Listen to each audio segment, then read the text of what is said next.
Acara ini dipersembahkan oleh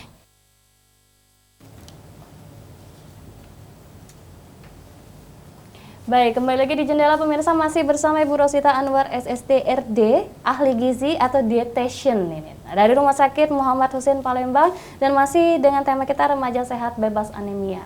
Baik, Ibu, kita lanjutkan kembali ini ya, Bu ya. Kalau untuk penambah darah sendiri ini, Bu, seperti mengkonsumsi ini, minuman tablet tambah darah atau yang kapsul seperti itu ya, Ibu ya. Apakah tidak berbahaya apabila kita konsumsi setiap saat? Itu sebenarnya kalau misalnya kita memang HB kita rendah, sangat rendah, itu tidak apa-apa. Tetapi kalau misalnya HB-nya masih di atas 10, cukup mengkonsumsi bahan makanan yang mengandung zat besi. Tidak perlu mengkonsumsi tablet penambah darah. Oke, baik. Apakah untuk tablet itu sendiri kita harus dari resep dokter, apa kita bisa beli ya di apotek-apotek itu? Sebaiknya kalau ini harus dengan resep dokter, karena kita tidak tahu kandungan di dalam tablet tersebut atau tinggi atau rendah, itu juga bisa berbahaya. Jadi kita harus konsultasi ke dokter kalau kita memang benar-benar mau mengkonsumsi tablet penambah darah. Oke, baik. Nah, kalau untuk remaja sekarang ini, Bu, masuk nih. Ini kan terkadang mereka ini pola makannya itu sudah berubah. Banyak jajan di luar, makanan pun tidak teratur, ngemil, gorengan atau segala macam itu banyak. Untuk porsi makanan ataupun pola makan yang benar, mungkin bisa diberikan urutan-urutan dari daging, tempe itu berapa yang harus benar-benar dimakan oleh kita tentunya, supaya zat besi itu benar-benar menyerap ke kita. Itu seperti apa, Bu? Yang jelas pola makan itu 3 kali. 3 kali makanan utama, 2 kali selingan. Makanan utama itu makan pagi, selingan 2 kali. Makan selingan itu jam 10 biasanya ya, terus makan siang, selingan sore, snack sore, dan makan malam. Kemudian untuk porsi makanan itu sendiri, untuk remaja itu sebenarnya dia harus tinggi kalori, tinggi protein. Nah, tinggi kalori, tinggi protein itu dia pola makannya memang harus tetap menu seimbang, tetapi lebih banyak dari normal, maksudnya itu lebih banyak dari orang-orang yang untuk orang dewasa, karena dia masih dalam pertumbuhan. Makan nasi itu 1 porsi. 1 porsi itu sekitar kalau makan pagi ya. Kalau makan pagi itu beda, setiap makan itu beda. Kalau makan pagi itu sekitar 150 gram nasinya. Kemudian lauk hewani tetap 1 potong. Kemudian lauk nabati kayak tempe atau tahu itu, kalau tempe itu sekitar 25 gram cukup. Kemudian tahu itu 50 gram kalau untuk pagi. Kemudian sayur-sayuran 1 porsi. 1 porsi itu sekitar 100 gram sekali makan. Itu untuk pagi. Kemudian bantu oleh snack ya. Snack itu biasa susu, kue-kue. Kemudian kalau makan siang itu biasanya porsinya lebih banyak dibandingkan makan pagi. Untuk nasi itu bisa dikonsumsi 200 sampai 250. Kalau untuk remaja itu 250. Kemudian lauknya bisa dua misalnya ikan sama daging misalnya. Terus tempenya 1 potong 25 gram juga bisa. Kemudian sayur itu 1 porsi. 1 porsi itu 100 gram itu sama dengan 1 gelas belimbing. Kalau misalnya enggak itu tambah sama kuahnya. Kemudian buah-bahan. Kalau makan siang itu harus sama buah-bahan. Ya, karena juga bisa membantu, kan buah-bahan itu banyak mengandung vitamin C. Jadi bisa membantu penyerapan zat besi yang kita makan, bahan makanan yang mengandung zat besi tadi bisa membantu penyerapan. Kayak itu. Nah, kemudian jam 4 sore itu snack lagi. ya susu, misalnya makan kayak kita Palembang ini makan pempek misalnya kan ya. Nah, terus malam itu harus makan lagi, tapi jam 7. Tetapi remaja sekarang takut gemuk ya, takut gemuk, jadi tidak mau makan malam kayak itu. Nah itu salah sebenarnya, dia harus tetap makan, tapi jangan terlalu malam, misalnya jam 7. Nah jam 7 itu makanlah.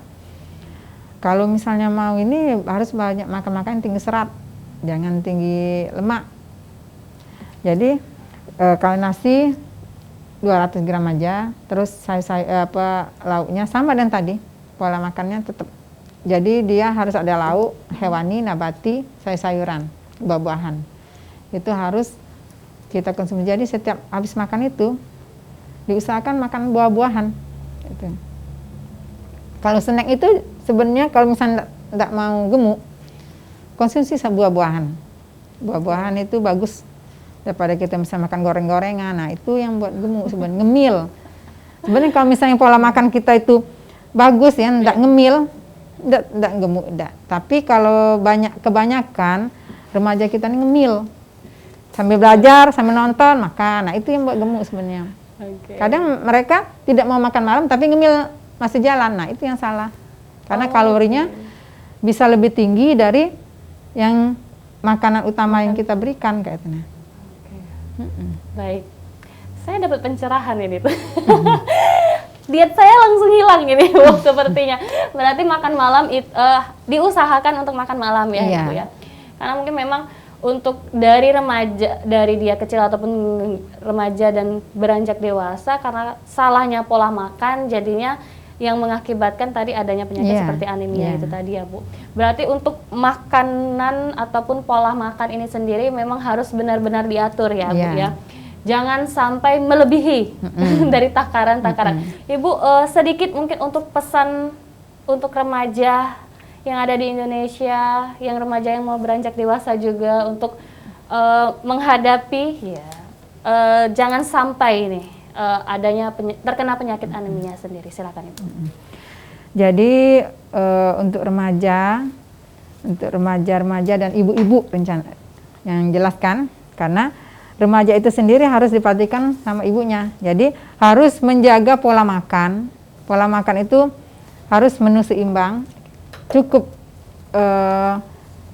lauk, hewani, nabati itu harus tetap dikonsumsi. Kemudian sayuran yang tinggi serat dan buah-buahan. Karena dengan pola makan yang baik, insya Allah zat besi tetap tercukupi oleh tubuh kita. Kemudian selain pola makan itu juga kita harus beraktivitas, misalnya berolahraga untuk anak-anak. Apalagi masa pandemi ini kan banyak belajar melalui online, banyak megang HP, otomatis jarang malas makan biasanya. Nah jadi kita sebagai orang tua harus memperhatikan makan anak. Jangan kita biarkan anak kita terserah makan atau tidak. Jadi peran orang tua itu sangat penting untuk mengatur pola makan anak. Karena kalau orang tua sudah mengatur pola makannya secara teratur, insya Allah anak itu sendiri akan terbiasa makan. Jadi kalau misalnya sudah teratur pola makannya jam 12 itu misalnya makan, biasa makan pola, jadi jam 12 itu dia merasa lapar, otomatis dia mau makan kayak gitu. Jadi untuk remaja kurangilah makan makanan siap saji. Jadi harus makan makanan yang di rumah, yang telah disiapkan orang tua di rumah. Oke, baik. Berarti memang harus tetap menjaga pola makan, harus tetap ada protein, hewani, nabati juga harus tetap dikonsumsi ya Ibu. Baik, terima kasih Ibu Rosita Anwar SST RD dari Rumah Sakit Muhammad Husin. Ini ahli gizi, dietitian dari Rumah Sakit Muhammad Husin. Terima kasih banyak Ibu sudah berbagi informasi. Dan untuk pemirsa di rumah, demikian dialog kesehatan Jendela pada malam hari ini. Jangan lupa saksikan terus Jendela setiap hari Sabtu pukul 7 malam hanya di Sriwijaya TV. Pemirsa, untuk mencegah penyebaran COVID-19, ingat pesan Ibu dengan selalu terapkan 3M, memakai masker, menjaga jarak, dan mencuci tangan. Dengan penerapan perilaku 3M, Indonesia segera terbebas virus corona menuju Sumsel bangkit, Sumsel adaptasi kebiasaan baru, Indonesia maju. Akhir kata, saya Destina Rizky pamit undur diri. Terima kasih. Wassalamualaikum warahmatullahi wabarakatuh. Selamat malam.